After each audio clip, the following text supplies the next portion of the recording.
تتلیاں تتلیاں کتنی پیاری ہوتی ہیں نا، کتنے پیارے رنگ ہوتے ہیں ان پر، بالکل اسی طرح جس طرح ایک انسان ہوتا ہے، پیارا سا، پیارے پیارے رنگوں والا۔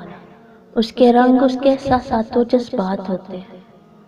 تتلی کو اگر مسل دو تو اس کے رنگ اتر جاتے ہیں، وہ خالی رہ جاتی ہے۔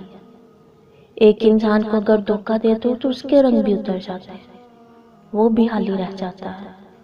دوسرے انسان کے رنگوں کی قدر کیجیے، آپ کے رنگوں کی بھی قدر کی جائے گی۔ کبھی کبھی آپ ایک انسان کے اس قدر اٹیچ ہو جاتے ہیں کہ اس کے بغیر آپ ایک پل بھی جینے کا تصور نہیں کر سکتے۔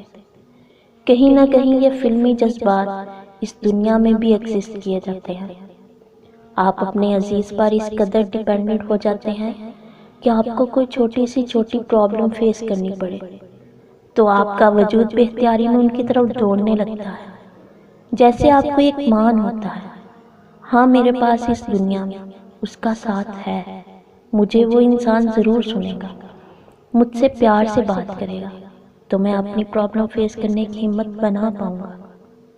اپنی زندگی کی گھٹن سے تنگ آ کر آپ اس سے وقت مانگتے ہیں، لیکن مان توڑ دیے جاتے ہیں۔ جناب، یہ پریکٹیکل لائف ہے، یہاں یہ فلمی چیزوں کی کوئی حیثیت نہیں۔ لیکن میں پھر بھی کہوں گی خدا را کسی کو یوں اگنور کر کے نہ مارے۔ اگر آپ ان کو وقت نہیں دے سکتے تو صاف بتا دیں، یہ جانتے ہوئے بھی کہ وہ شخص مجھ سے ہر پرابلم شیئر کرتا ہے، پھر بھی اسے نظر انداز کر کے آپ ٹھیک نہیں کر رہے۔ شاید یہ بھی کسی کی روح پر ظلم کے زمرے میں آتا ہو۔